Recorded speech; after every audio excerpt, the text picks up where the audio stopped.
A frozen highway, a muffled cry in the dead of winter. When Rebecca found a newborn buried in a snowdrift, her only thought was keeping him alive, but the moment his tiny, ice-cold fingers wrapped around her wrist, her veins ignited. A jagged obsidian crest burned itself into her skin, the ancient seal of a king who had been hunting for his heir for over 4 centuries, and now by saving the child, she had just become his property. The blizzard had swallowed State Highway 145 whole, turning the winding mountain pass of the San Juan National Forest into a claustrophobic tunnel of swirling white. Rebecca Hayes, a 28-year-old neonatal nurse, gripped the steering wheel of her Subaru Outback until her knuckles turned translucent. She was exhausted, running on 4 hours of sleep and 3 cups of awful cafeteria coffee after pulling a brutal double shift at the Telluride Regional Medical Center. The heater blasted against her shins, but the damp, bone-deep cold of the Colorado winter still seeped through the floorboards. The radio was nothing but a wall of thick abrasive static. The Weather Service had called it a bomb cyclone, warning everyone to stay off the roads. Rebecca had almost made it to the safety of her cabin when her headlights swept across a jarring splash of color in the monotonous sea of white, red, deep, impossible crimson. Rebecca slammed on the brakes. The anti-lock system violently stuttered tires fishtailing across the black ice before the car jerked to a halt inches from a snowbank. Her heart hammered against her ribs. She peered through the snow-caked windshield, her breath fogging the glass. Just off the shoulder, partially buried beneath a fresh drift of powder, was a bundle of velvet fabric. It wasn't a jacket or a lost scarf. It was shaped like a bassinet. No, she thought, the medical professional in her instantly overriding her fatigue. No, please don't let it be. Rebecca shoved her door open. The wind howled a physical force that nearly knocked her backward. She waded into the knee-deep snow,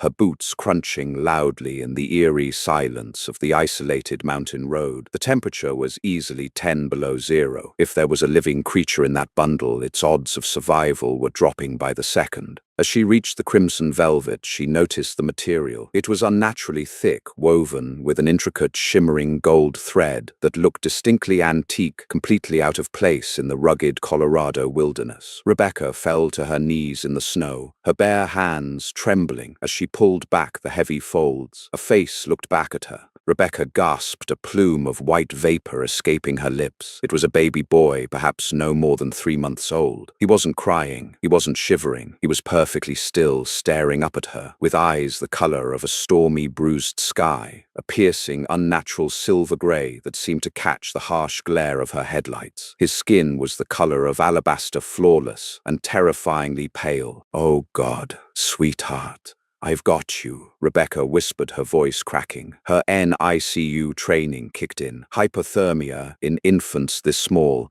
was usually fatal within minutes. She expected cyanosis, the bluish tint of oxygen-starved lips and extremities. She expected the faint, shallow gasping of a failing respiratory system. But the child simply watched her, his gaze holding an intensity that felt far too old for an infant. Rebecca reached down to scoop him up. She slid her left hand beneath the nape of his neck to support his head, and her right hand over his small chest. The moment her bare skin made contact with him, a shockwave of static electricity snapped through the frigid air. It was so violent it sounded like a firecracker. Before Rebecca could flinch, the baby's tiny left arm shot out from the velvet folds. His small fingers, possessing a strength that defied biology, clamped around Rebecca's right wrist. "Ah!" Rebecca cried out, trying to pull back, but the infant's grip was like a steel vise. Then came the heat. It started at the exact point of his touch, an agonizing, localized inferno that felt as though someone had pressed a white-hot branding iron directly against her pulse point. Rebecca screamed, the sound tearing from her throat and getting lost in the roaring wind. She fell back into the snow, but the baby held on his tiny body, rising with her arm. Through the blur of tears and searing pain, Rebecca watched in absolute horror as the veins in her wrist began to bulge and darken, but they weren't turning blue or purple. They were turning pitch black. The blackness seeped from beneath the baby's fingers, crawling just under the surface of her skin like living ink. It moved with a terrifying sentience, weaving and branching out, knitting itself into a precise geometric pattern. The smell of burning flesh and ozone filled the icy air. Rebecca sobbed, her vision swimming with black spots. "Let go, please!" She choked out, her medical training entirely useless in the face of this impossible agony. As quickly as the pain had peaked, it vanished, leaving behind a numbing, heavy throb. The baby finally released his grip, his small hand dropping back onto the velvet. He let out a soft, contented coo, his silver eyes completely calm. Rebecca scrambled backward, clutching her wrist against her chest. She was hyperventilating, the freezing air burning her lungs. Trembling violently, she angled her arm toward the beam of the headlights. There, permanently seared into the pale skin of her inner wrist, was a mark. It wasn't a burn scar. It was a perfect, intricate tattoo, the color of fresh obsidian. It depicted a crescent moon entirely pierced through the center by a dual-bladed dagger wrapped in a crown of thorns. It looked ancient, flawless, and terrifyingly permanent. A fresh wave of adrenaline hit her. She didn't know what had just happened. She didn't know if she had been exposed to some bizarre chemical or if the exhaustion was finally inducing hallucinations. But the baby was still in the snow, and despite whatever nightmare had just scarred her arm, she could not leave a child to freeze to death. Gritting her teeth, Rebecca bundled the infant tightly in the velvet, scooped him up, and sprinted back to the running Subaru. She threw him into the passenger seat, cranked the heater to its absolute maximum,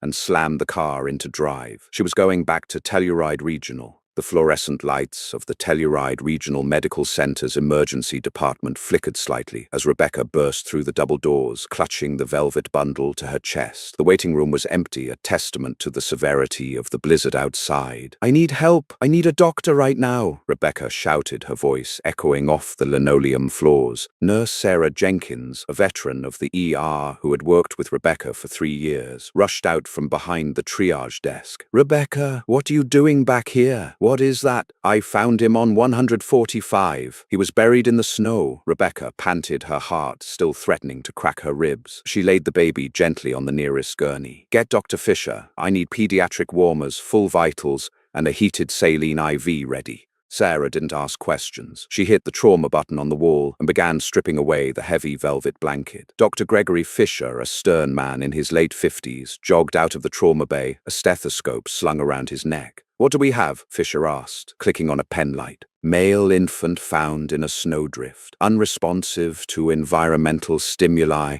but breathing. He feels ice cold, Greg. We need to core temp him immediately," Rebecca said, her voice shaking. She kept her right arm tucked against her side, the sleeve of her scrubs pulled tightly down. Her wrist was throbbing in time with her heartbeat, a dull rhythmic ache that felt deeply invasive. Dr. Fisher leaned over the baby. He checked the pupils, which reacted perfectly to the light. The baby stared back at him with those unsettling silver eyes. "He's alert," Fisher muttered, clearly baffled. "Skin color is pale, but no signs of severe frostbite or tissue necrosis. Let's get a temperature." Sarah gently inserted the digital thermometer. A few seconds later, the machine let out a sharp beep. Sarah frowned, tapping the screen. "That can't be right." "What is it?" Rebecca asked. "It says 62 degrees Fahrenheit," Sarah said, looking up at Dr. Fisher. "At 62 degrees, his heart should be in profound ventricular fibrillation or completely stopped. He should be dead."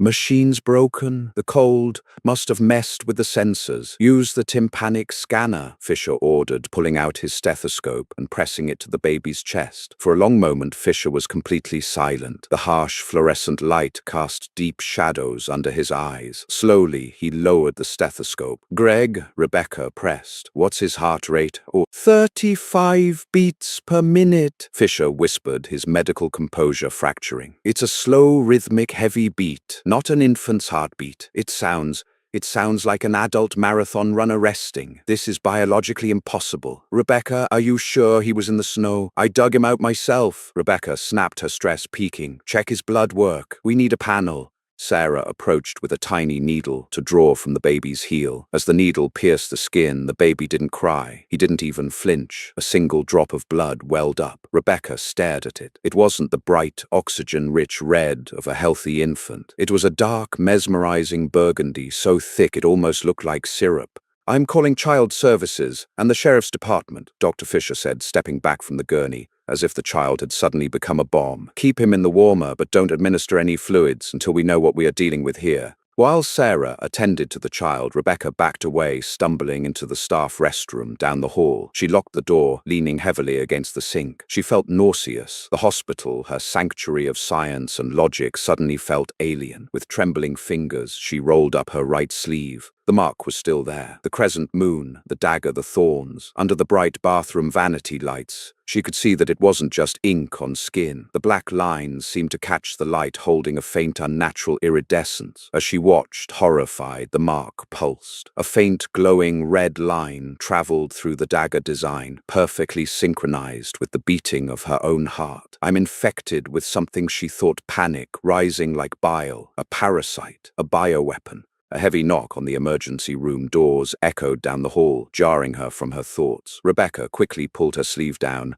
and exited the restroom. Deputy Miller, the local sheriff's deputy, had arrived covered in snow. He was talking to Dr. Fisher at the front desk. "Doc, I checked the state and federal databases. Amber alerts, missing persons, hospital abductions. Nothing. Nobody is missing a kid within 500 miles.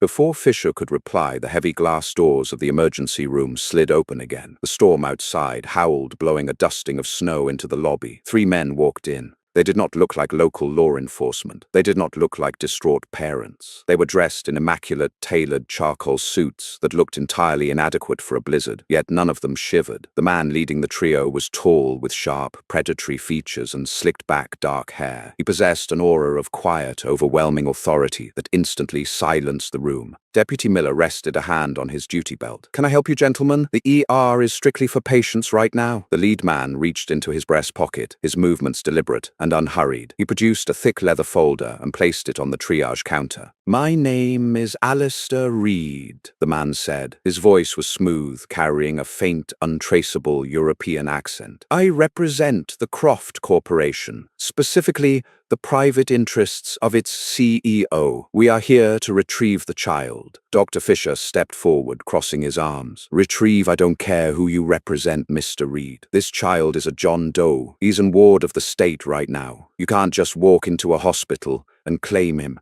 Alistair smiled. It was a terrifying, hollow expression. "The child's name is Noah Croft. He was abducted from a private medical facility in Geneva 3 days ago. The documents in that folder include a federal court mandate, full DNA profiling, and a signature from a United States federal judge granting us immediate, uncontested custody. Now, where is the boy?"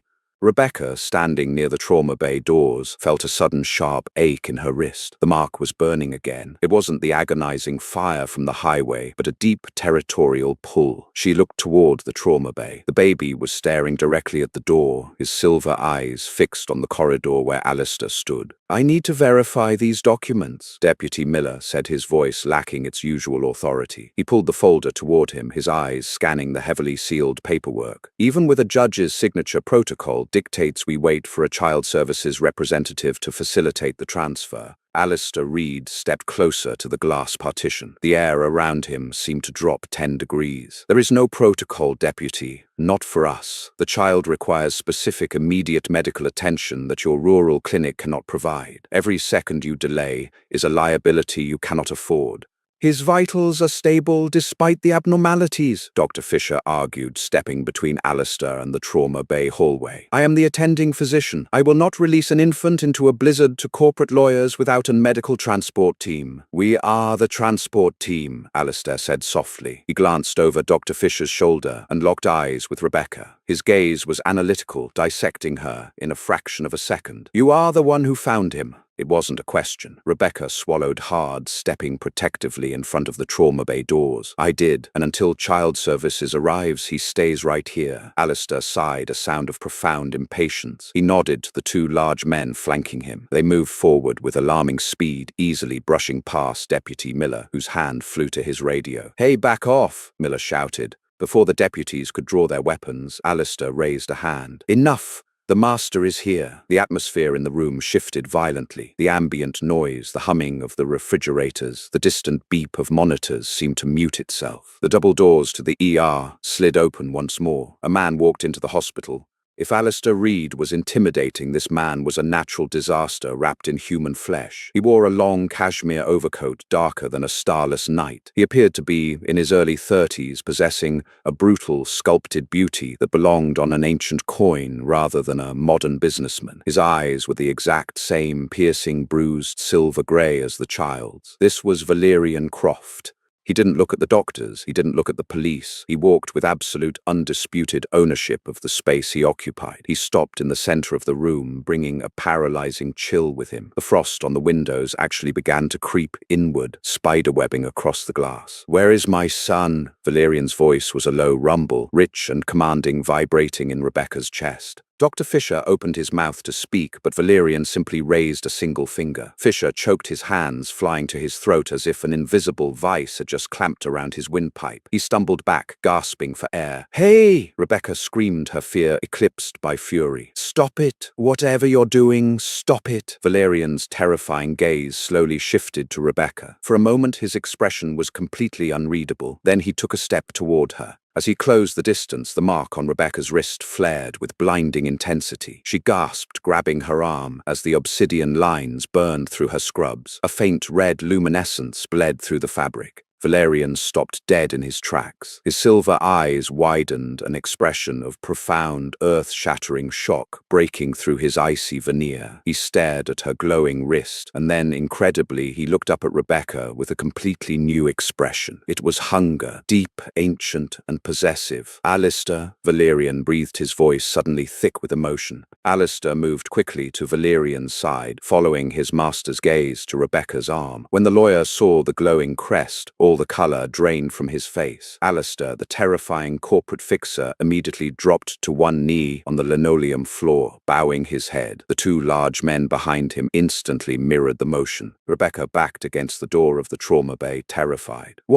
What is this? What did you do to me?" she demanded, pulling her sleeve up to reveal the glowing black and red crest. Valerian slowly closed the distance between them. He didn't touch her, but he leaned in close. He smelled of pine needles, freezing rain, and something metallic like copper wire. "I did nothing to you, Miss Hayes," Valerian said softly, his eyes tracing the contours of her face, as if memorizing her. "My son did. He's a baby," Rebecca stammered. "He grabbed me, and this burn appeared."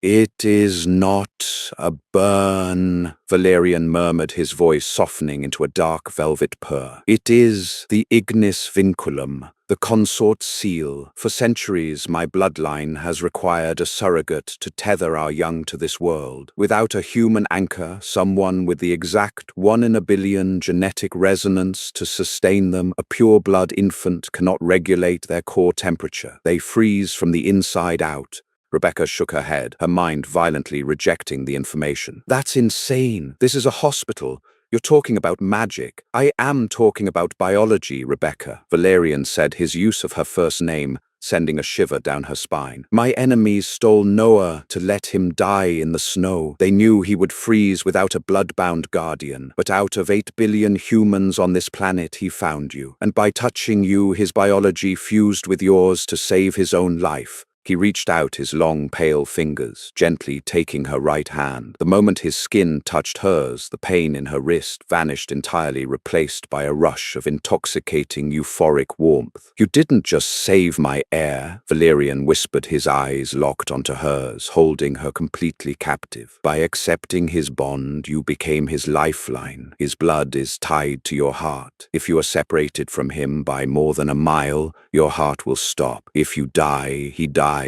He leaned closer, his lips brushing against her ear. "Which means, Rebecca Hayes, you belong to the Croft estate now. Pack your things. We are going home." Rebecca stood frozen as Valerian stepped past her, opening the trauma bay doors to retrieve the child who had just rewritten her destiny. "I am not going anywhere with you," Rebecca stated, her voice shaking, but her jaw set. She backed away from the trauma bay, putting the heavy wooden door between herself and Valerian Croft. "You can take your son, Mr. Croft, but I am a nurse. I have a life here. You cannot legally kidnap me." Dr. Fisher finally found his voice, stepping forward with his phone drawn. "She's right. I'm calling the FBI. I don't care what papers your lawyers have. This is a hostage situation. Alistair Reed didn't even blink. He reached into his tailored charcoal suit and pulled out a sleek embossed business card, pressing it flat onto the triage counter. Dr. Fisher, that card contains the direct line to the United States Secretary of Health and Human Services. If you dial 911, I will dial that number. By morning, Telluride Regional Medical Center will lose all its federal funding. Your medical license will be revoked under the Patriot Act,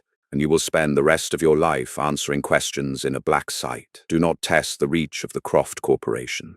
Fisher stared at the card, the blood draining from his face. Valerian ignored the exchange completely. He stepped out of the trauma bay, holding the infant against his chest. Wrapped in the velvet blanket, little Noah looked impossibly small against his father's massive frame. The baby's silver eyes immediately locked onto Rebecca, and a soft, trilling sound emerged from his lips. "It is not a kidnapping, Rebecca," Valerian said, his tone dangerously calm. "It is a biological necessity. I explained the parameters of the ignis vinculum. You said my heart would stop if I'm a mile away from him." Rebecca countered, her scientific mind aggressively rejecting the supernatural ultimatum. "That's a lie. It's a scare tactic to get me on a plane." Valerian's gaze hardened. The ambient temperature in the emergency room seemed to drop another 5 degrees. "I do not lie, Miss Hayes, but since your human logic requires empirical evidence, we will test your hypothesis." He turned on his heel, his dark cashmere coat flaring behind him, and walked toward the sliding glass doors. Alistair and the two massive guards immediately fell into step behind him. "Wait!" Rebecca yelled, but Valerian didn't stop. The doors parted, letting in a furious blast of the Colorado blizzard, and the men walked out into the swirling white abyss, taking the child with them. Rebecca stood frozen in the lobby. "He's bluffing," she thought, gripping the edge of the triage desk. "There is no invisible leash." 1 minute passed. The taillights of Valerian's blacked-out Cadillac Escalades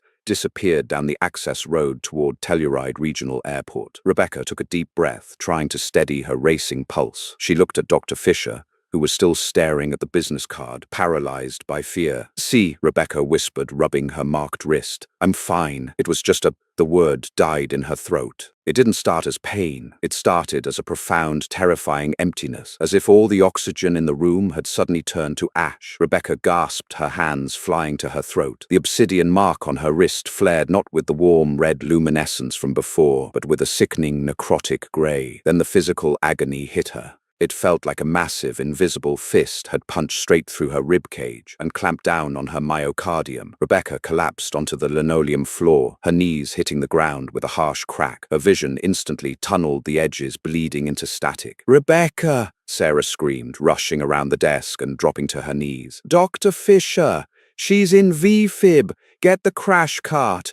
Rebecca couldn't hear them. The roaring in her ears sounded like a jet engine. She was suffocating, her lungs frantically expanding, but finding no sustenance in the air. The bond, the tether. Valerian was pulling away, stretching the magical artery that kept her heart beating, and it was snapping. "I'm dying." Rebecca realized the sheer terror of it paralyzing her. He wasn't lying. Suddenly, the heavy glass doors shattered inward. Valerian moved faster than the human eye could track. 1 second he was outside in the storm. The next he was kneeling beside Rebecca on the shattered glass. He didn't have Noah with him. The baby was safely in the convoy. Valerian ripped his leather glove off and pressed his bare hand directly against Rebecca's chest, right over her seizing heart. A shockwave of pure liquid heat blasted through Rebecca's sternum. The crushing pressure vanished in a microsecond. Rebecca arched off the floor, taking a massive, desperate gulp of air. She coughed violently, curling into a ball as tears streamed down her face. "Shh!" Valerian commanded, his voice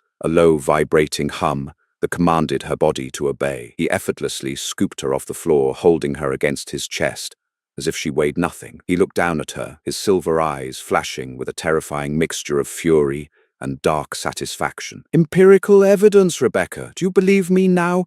Rebecca could only nod, her face buried in the lapel of his coat. She was trembling uncontrollably, the residual shock of near death rattling her bones. "Bring her," Valerian ordered, striding out of the hospital without a backward glance. 10 minutes later, Rebecca found herself sitting in the back of an armored SUV speeding past the private security gates of Telluride Regional Airport. The storm was ferocious, but waiting on the icy tarmac was a massive Gulfstream G650ER, its engines already whining with immense power. The Croft Corporation logo, a subtle stylized crest of a dagger and moon, was painted in matte black on the tail fin. Rebecca had no luggage. She had no passport. She was wearing hospital scrubs and snow boots. But as the jet stairs descended and the dark, imposing figure of Valerian Croft gestured for her to board, Rebecca knew her old life was officially dead. She had no choice but to walk into the king's cage. The interior of the Gulfstream was a masterclass in aggressive, understated wealth. The cabin smelled of rich mahogany, expensive leather, and the faint, lingering scent of ozone. Rebecca sat on a plush, cream-colored divan swathed in an absurdly soft Loro Piana cashmere blanket Alistair had handed her upon boarding. In her arms, securely nestled against her chest, was Noah. The moment Rebecca had stepped onto the plane, the baby had begun to fuss, emitting a high-pitched, vibrating cry that sounded less like a human infant and more like a distressed falcon. Valerian had simply taken the child from a heavily armed nanny and placed him directly into Rebecca's lap. The second Noah's cheek pressed against Rebecca's collarbone, the crying ceased. The baby fell into a deep, silent sleep, his tiny hand firmly gripping the fabric of her scrubs. Rebecca stared out the reinforced oval window. They were cruising at 50,000 feet high above the violent weather system ravaging the American West. The sky outside was a serene, bruised purple, giving way to the blackness of the stratosphere. "He feeds on your ambient kinetic energy," Valerian's voice broke the silence. Rebecca jumped, turning her head. Valerian was sitting in a high-backed leather captain's chair across the aisle. He had discarded his overcoat, revealing a tailored black dress shirt with the sleeves rolled up to his forearms. His skin was flawless pale and completely unmarred by the cold. He was nursing a crystal tumbler filled with a thick, dark red liquid that Rebecca, with mounting dread, knew was not wine. "I don't understand," Rebecca said, keeping her voice low to avoid waking the baby. "Energy, I thought vampires drank blood." Valerian offered a dark, humorless smile. "We do. I do, but a pure-blood infant cannot process biological matter for the first year of life. They require pure, unfiltered life force to fuse their immortal cells. Historically, our queens provided this, but Noah's mother was murdered before he was born." Rebecca felt a sharp pang of sympathy cutting through her terror. "Murdered by the Rousseau Syndicate?" Valerian said, his silver eyes darkening to the color of storm clouds. "A rival French bloodline. They believe my family has held the European throne for too long. They ambushed my wife's convoy in the Alps. They cut Noah from her womb, intending to let him freeze in the wilderness, erasing my heir and breaking my lineage." Rebecca shuddered, pulling the infant closer. "That's monstrous." "It is politics," Valerian corrected smoothly. "But they made a critical error. They underestimated the survival instinct of a Croft." Noah sensed a compatible biological anchor in the vicinity. He reached out with his latent magic, and he found you. "The ignis vinculum is not something I can undo, Rebecca. Only Noah can release you, and he will not do so until his immortal transition is complete on his first birthday."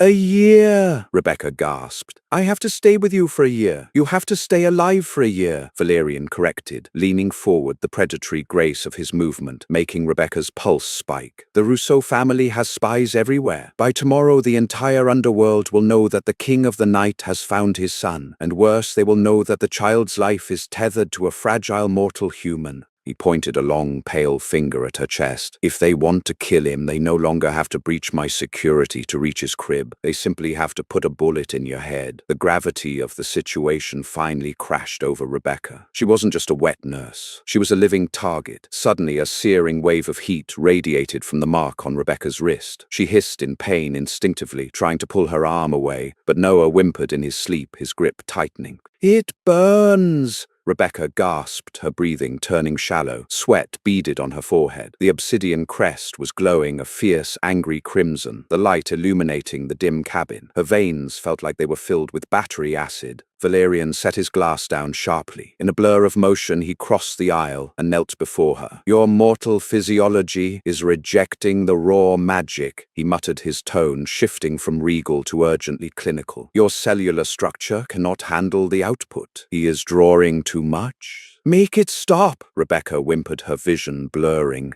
As the pain escalated, it felt like she was being cooked from the inside out. "I have to vent the excess," Valerian commanded. "Give me your other hand. Do not pull away." Rebecca thrust her left hand out. Valerian caught it in his cool iron grip. He turned her palm upward, and without a second of hesitation pressed his lips to her pulse point. Rebecca gasped, arching back against the seat. It wasn't a bite, it was a draw. The moment Valerian's mouth touched her skin, the agonizing fire in her right wrist was violently yanked across her body. She could feel the volatile, burning magic being siphoned out of her bloodstream and drawn directly into Valerian. The intimacy of the act was overwhelming. A dizzying, euphoric rush of adrenaline flooded Rebecca's brain, completely overriding her fear. The scent of him, pine winter air, and dark musk filled her senses. She felt a deep, thrumming vibration radiating from his chest, a purr of absolute dominance that resonated in her own bones. After a long, breathless moment, Valerian pulled back. His silver eyes were completely blown out, the pupils swallowing the irises.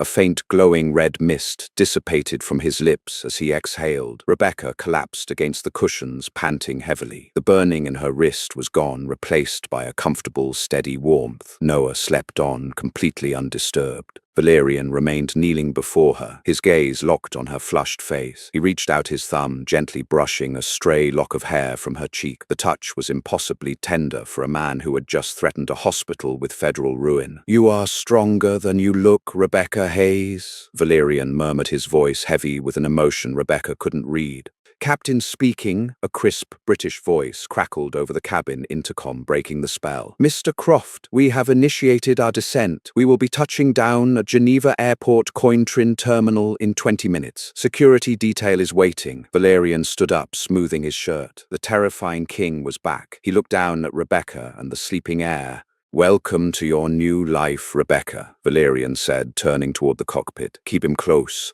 The war begins the moment we land." The heavy tires of the Gulfstream G650ER struck the rain-slicked tarmac of Geneva Airport's private Cointrin terminal with a violent jolt. Rebecca clutched Noah closer to her chest, her heart hammering against her ribs. The baby merely stirred his tiny fingers, still impossibly strong, as they gripped the fabric of her scrub top. Through the reinforced oval window, Rebecca saw no standard airport personnel. Instead, the jet was instantly flanked by a tactical perimeter of 4 matte black Mercedes-Maybach armored SUVs and a dozen men wielding suppressed Heckler and Coke MP7s. "Stay behind me. Do not break my stride," Valerian commanded, his voice slicing through the hum of the descending engines. He had slipped his dark cashmere overcoat back on the very picture of lethal European royalty. As the cabin door hissed open, the biting chill of the Swiss winter flooded in. Alistair Reed went first, his hand resting casually inside his suit jacket. Valerian stepped out next, seamlessly pulling Rebecca and the baby against his side. His arm wrapped around her waist like an iron band, leaving no room for argument or hesitation. They moved down the stairs in a tight, impenetrable formation. Rebecca barely had time to register the blinding glare of the floodlights before she was shoved into the back of the lead Maybach. Valerian slid in beside her, the heavy armored door thudding shut with the finality of a vault. The convoy sped away from the airport, tearing through the rain-swept streets of Geneva. They crossed the Mont Blanc Bridge, the dark, churning waters of Lake Geneva, barely visible through the torrential downpour. They were heading toward Cologne, the ultra-exclusive municipality overlooking the lake, known for housing global billionaires, exiled diplomats, and apparently ancient vampire monarchs. "You have a small army," Rebecca murmured, watching the flashing city lights reflect in Valerian's silver eyes. "I have a security detail." Valerian corrected, his gaze fixed on the rearview mirror. "An army is what the Russo Syndicate will send when they pinpoint your exact location. Right now, they are blind. I intend to keep it that way." 20 minutes later, the convoy turned off the main stretch of Route d'Hermance. A massive 10-foot-high wrought-iron gate, intricately woven with the Croft dagger and moon crest, parted silently. They drove up a winding tree-lined driveway that seemed to stretch for miles before arriving at the estate. It was not a medieval castle, as Rebecca's exhausted mind had half expected. It was a breathtaking, hyper-modern fortress of glass, steel, and dark stone built directly into the cliffside. The estate seamlessly blended centuries-old European architectural dominance with state-of-the-art tactical defense. Before the vehicle even came to a complete stop, the front doors of the mansion opened. A striking woman in a crisp white lab coat over a tailored charcoal dress walked out to meet them. She had sharp cheekbones, severe dark hair pulled into a tight chignon, and the same terrifying bruised silver eyes as Valerian. Dr. Beatrice Armand, Valerian introduced her as he ushered Rebecca out of the vehicle and into the dry, cavernous foyer of the estate. My chief medical officer and head of biological security. Beatrice did not smile. She looked Rebecca up and down with the clinical detachment of a scientist examining a rat. So this is the human anchor. She looks fragile, Valerian. Her resting heart rate is already elevated, and her capillary refill is sluggish. The transition magic is bleeding her dry. Which is why you are going to stabilize her, Beatrice. Valerian snapped his tone, brooking absolutely no dissent. She saved my son. You will ensure she survives the year. Beatrice gestured for Rebecca to follow her down a sweeping glass-paneled hallway that overlooked a high-tech underground laboratory. Rebecca, still clutching Noah, had no choice but to obey. Valerian shadowed them, his presence a heavy, oppressive weight in the room. Inside the medical bay, which looked more advanced than the surgical theaters at Telluride Regional, Beatrice instructed Rebecca to sit on an examination table. The doctor gently peeled back Rebecca's right sleeve. The obsidian mark, the ignis vinculum, had settled into a dull, pulsing red glow. Fascinating, Beatrice whispered, tracing a gloved finger just millimeters above Rebecca's skin. She looked up at Valerian. The resonance is perfectly synchronized, a 1 in a billion genetic mirror. But there is a complication, my king. Valerian crossed his arms, his jaw tightening. Report. The boy's magic is aggressive. It requires a massive caloric and bioelectric draw to synthesize his immortal cells. Rebecca's human physiology cannot process the metabolic waste of the bond, Beatrice explained, tapping away at a holographic tablet. She looked directly at Rebecca. Your liver and kidneys will fail within 72 hours if the excess magic is not manually vented. Valerian did that on the plane. Rebecca blurted out, her cheeks heating at the memory of his mouth against her skin. He took the heat away. Beatrice's eyebrows shot up. She shot a highly inappropriate, deeply shocked look at Valerian, who stared back with murderous calm. I see, Beatrice said, clearing her throat. Well, that is one method, but it is a temporary fix to keep Rebecca's organs from shutting down. You will have to draw the excess magical radiation from her bloodstream every 12 hours, every single day, for a year. Rebecca's stomach plummeted. Every 12 hours he has to. Yes, Valerian said softly, stepping closer to the examination table. His eyes locked onto Rebecca's, promising a terrifying, inescapable intimacy. You are bound to my son, Rebecca, but to survive it, you are bound to me. For the first 4 days, Rebecca existed in a state of suspended terror and exhaustive luxury. She was given a suite in the east wing of the estate that was larger than her entire apartment back in Colorado. The walls were lined with rare first-edition books, the floors were heated marble, and the floor-to-ceiling windows offered a staggering, unobstructed view of Lake Geneva and the snow-capped Alps. But it was a cage. The windows were bulletproof polycarbonate, the door locked from the outside with biometric seals, and she could not move more than 3,000 feet from Noah without her heart immediately seizing in her chest. Every 12 hours, like clockwork, Valerian entered her suite. The routine was silent, strictly adhered to, and completely agonizing in its intensity. Rebecca would sit on the edge of the plush velvet sofa. Valerian would kneel beside her, take her wrist, and press his lips to her pulse point. The violent burning buildup of the baby's magic would be viciously siphoned from her veins, replaced by an intoxicating rush of Valerian's own dark, icy energy. It left Rebecca breathless, flushed, and acutely aware of the terrifying power the Vampire King wielded. He never lingered and he rarely spoke, but the air crackled with heavy, unspoken tension long after he left the room. On the 5th night, the pristine illusion of safety shattered. Rebecca was in the suite's adjoining nursery, rocking Noah to sleep. The baby was growing at an alarming rate. He no longer felt like a fragile newborn. His gaze was far too sharp, tracking Rebecca's movements with predatory intelligence. A soft knock on the door startled her. Miss Hayes. It was one of the estate's domestic staff, a young human woman named Sophie, who usually brought Rebecca her meals. I have your dinner. "Come in," Rebecca called out softly, keeping her voice low. The heavy biometric door slid open. Sophie wheeled in a silver cart, the smell of roasted pheasant and truffles filling the room. But as Sophie turned around, Rebecca noticed something was wrong. The young woman's hands were shaking violently. Her eyes were glassy, her pupils dilated to the point where her irises were swallowed whole. "Sophie, are you all right?" Rebecca asked, stepping away from the bassinet. Sophie didn't answer. She reached beneath the starched white apron of her uniform. When her hand emerged, she was holding a customized, suppressed Glock 19. She raised the weapon, pointing the barrel directly at Rebecca's chest. "For the Rousseau bloodline," Sophie whispered in a monotonous, robotic voice. Mind compulsion, Rebecca realized, with a spike of absolute horror. Rebecca dove violently to the left just as the weapon discharged with a muffled pft. The hollow-point bullet shattered the antique porcelain vase that had been directly behind her head, sending jagged shards raining down onto the carpet. Rebecca hit the floor hard, scrambling backward toward the bassinet to shield Noah. Sophie advanced, her face completely devoid of emotion,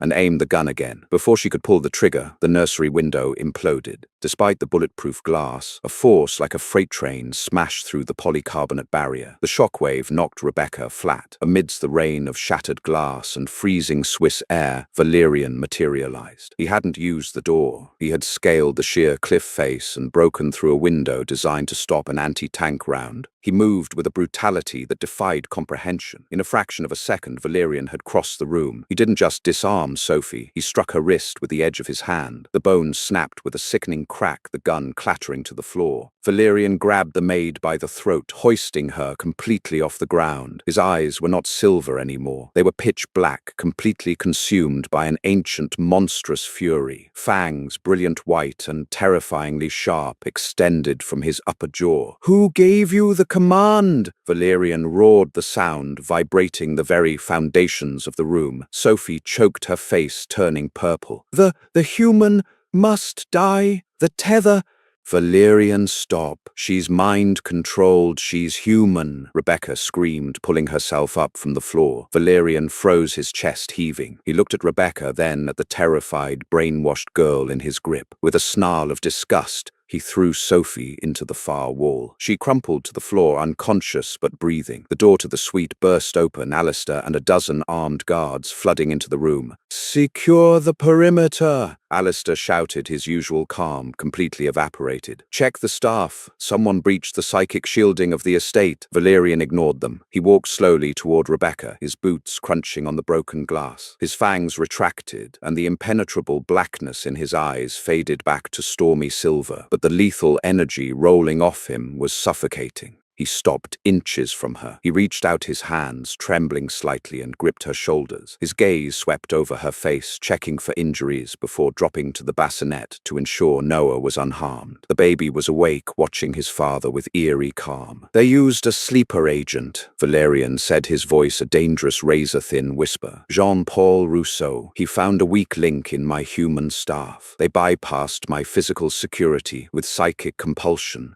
She almost killed me," Rebecca breathed, the delayed shock hitting her. Her knees buckled. Valerian caught her instantly, pulling her flush against his chest. His arms wrapped around her, an impenetrable shield of muscle and dark magic. "They will never get this close again," he swore, his jaw resting against the top of her head. "I underestimated their desperation. I will not make that mistake twice." He pulled back just enough to look into her eyes. "Pack whatever you need. You are no longer sleeping in the East Wing." Rebecca blinked, confusion cutting through her panic. "Where am I going?" "My chambers are located in the subterranean vault. It is lined with titanium and coated in psychic dampening wards. Nothing gets in or out without my blood signature," Valerian stated, his tone leaving no room for negotiation. "I can't share a room with you," Rebecca protested, her heart doing a dangerous stutter that had nothing to do with the magical tether. Valerian leaned down, his face mere inches from hers. The heat radiating from him was magnetic. "You will sleep in my bed, Rebecca. You will stay within my sight at all times. Because if the Rousseau Syndicate wants to cut my son's tether, They're going to have to tear my heart out to get to yours. Valerian's private sanctum was a subterranean masterpiece buried 300 feet beneath the Colony estate. It was a cavernous space carved directly into the bedrock, heavily fortified with walls of reinforced titanium and ancient inscribed runic stones that hummed with a low, imperceptible vibration. Despite its bunker-like purpose, it was draped in decadent luxury. Persian rugs muffled their footsteps. Dim, ambient lighting cast long, dancing shadows.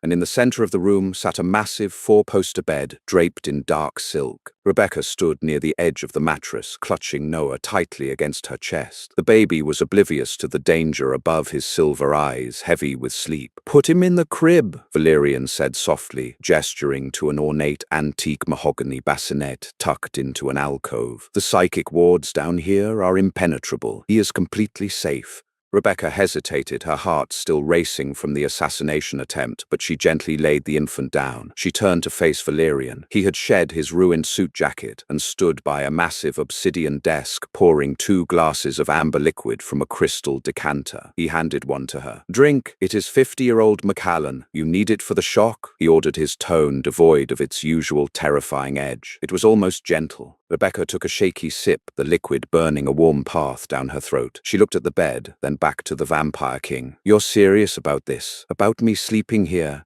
"I do not make empty threats. Rebecca and I do not take half measures with the things I protect," Valerian replied, setting his glass down. He stepped into her personal space, the sheer physical gravity of his presence making her breath hitch. "You are the ignis vinculum. You carry the lifeblood of my lineage. But beyond that," he paused, his silver eyes tracing the curve of her neck, "I will not let them take you. Not for the boy, for me." Rebecca's pulse spiked. It wasn't the magical tether causing her heart to race. It was the raw, unmasked hunger in his expression. The terrifying monarch of the European underworld was looking at a human nurse, as if she were the only thing keeping him tethered to the earth. Before Rebecca could respond, a sharp, searing pain erupted on her right wrist. The 12-hour cycle. The obsidian crest flared violently, bleeding a harsh, crimson light into the dim room. She gasped, the glass slipping from her fingers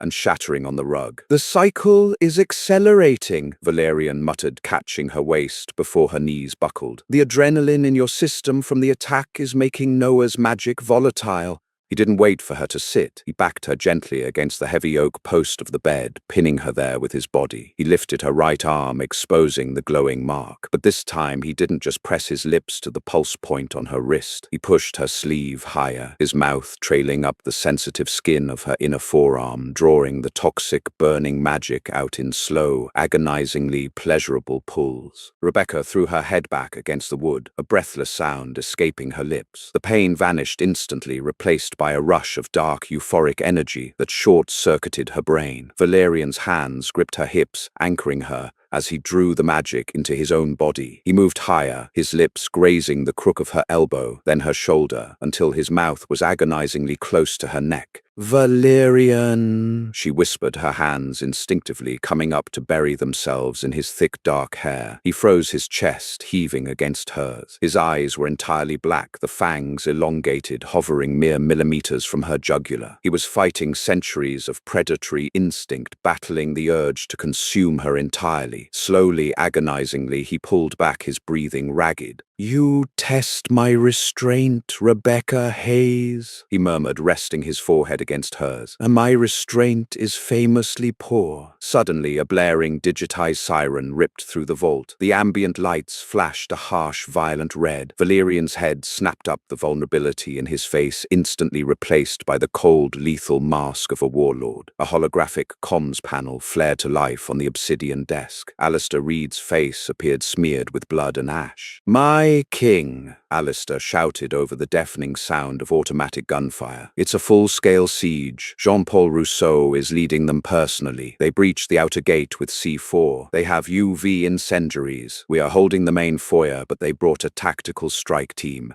Hold the choke point. Do not let them reach the subterranean elevator," Valerian barked. He turned to Rebecca, his expression grim. "The vault is sealed.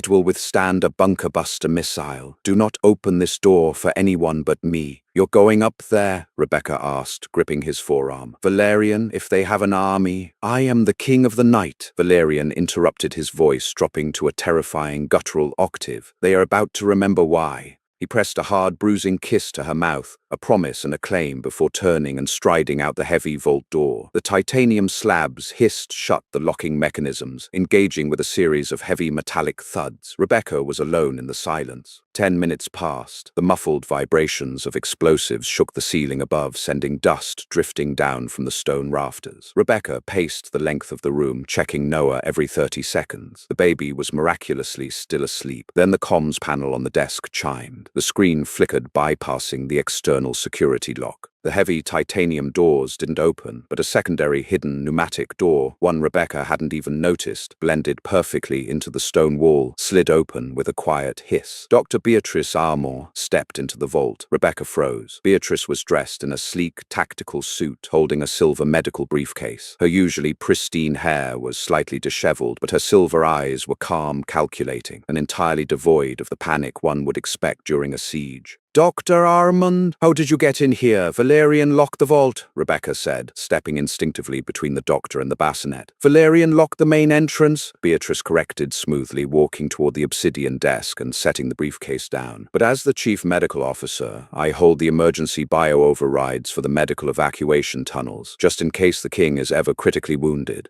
Beatrice popped the latches on the briefcase. Inside was a single heavy glass syringe filled with a viscous, glowing silver fluid. Rebecca's medical training screamed at her. What is that? A necessary correction, Beatrice said, picking up the syringe and flicking the needle. Jean-Paul Rousseau's attack is merely a distraction, a loud, messy diversion to draw Valerian up to the surface so I could come down here. Rebecca's blood ran cold. You're working for the Syndicate. I work for the preservation of the Croft bloodline. Beatrice snapped her stoic facade, cracking with sudden venomous disgust. Valerian has lost his mind. He is allowing our royal heir to be tethered to a mortal, a fragile, disease-prone, fleeting human. You are an infection on our lineage, Rebecca. The ignis vinculum is supposed to be a sacred bond between pure bloods, not a parasite feeding on a mudblood nurse. If you kill me, Noah dies, Rebecca warned, her hands balling into fists. She scanned the room for a weapon. A heavy brass fire poker rested near the unlit hearth 10 feet away. That was true 5 days ago, Beatrice said, taking a step toward her. But this syringe contains synthetic vampire venom, synthesized with Jean-Paul's own royal blood. If I inject this directly into your heart, it will violently sever the tether. It will kill you instantly, yes. But the shockwave will jumpstart Noah's immortal transition early. He will survive, and he will be pure. Stay away from me, Rebecca warned, slowly backing toward the fireplace. It will be quick, Beatrice sneered. She moved with supernatural speed, closing the distance in a blur. But Rebecca was a trauma nurse who had survived double shifts in the ER. Her reflexes were sharp. As Beatrice lunged, Rebecca dove toward the hearth, grabbing the heavy brass fire poker. She swung it with all her might, striking Beatrice directly across the jaw. The blow would have shattered a human skull. Beatrice merely staggered back, a hiss of pure fury escaping her lips. The doctor's fangs descended, her eyes turning pitch black. Insolent mortal, Beatrice spat, wiping a drop of dark blood from her lip. She lunged again, grabbing Rebecca by the throat and slamming her against the stone wall. The fire poker clattered to the floor. Rebecca gasped for air, her feet dangling off the ground. Beatrice raised the silver syringe, aiming it directly at Rebecca's chest. No, Rebecca thought, panic and primal fury exploding in her chest. I will not let you hurt him. I will not die here. As the needle descended, the ignis vinculum on Rebecca's wrist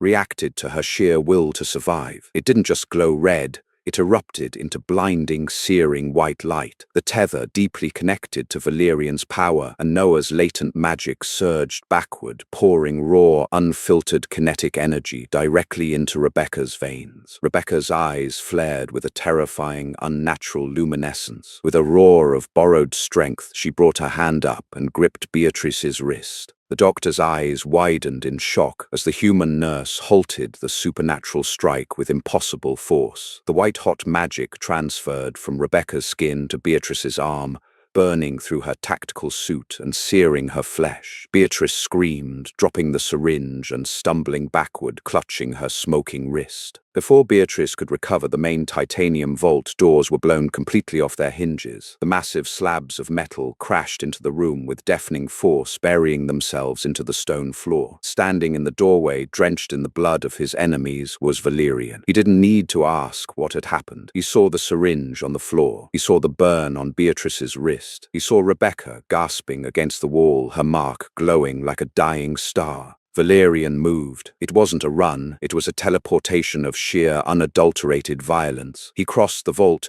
and grabbed Beatrice by the throat, hoisting the traitorous doctor into the air. "My king, please!" Beatrice choked out, her fangs retracting in absolute terror. "The bloodline! She is...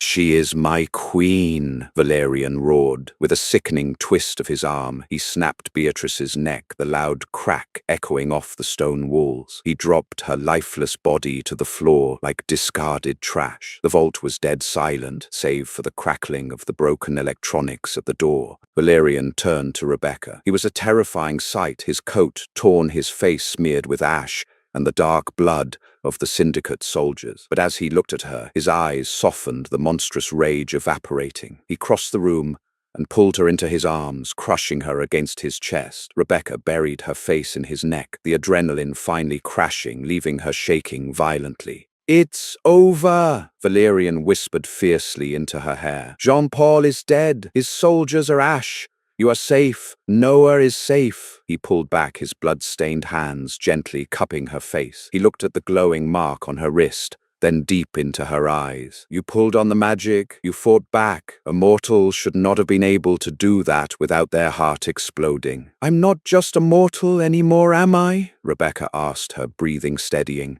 "No," Valerian said softly, a look of profound awe crossing his aristocratic features. "The tether didn't just bind you to my son, it bound my soul to yours. You are the heart of this house now, Rebecca. You rule by my side, or I do not rule at all."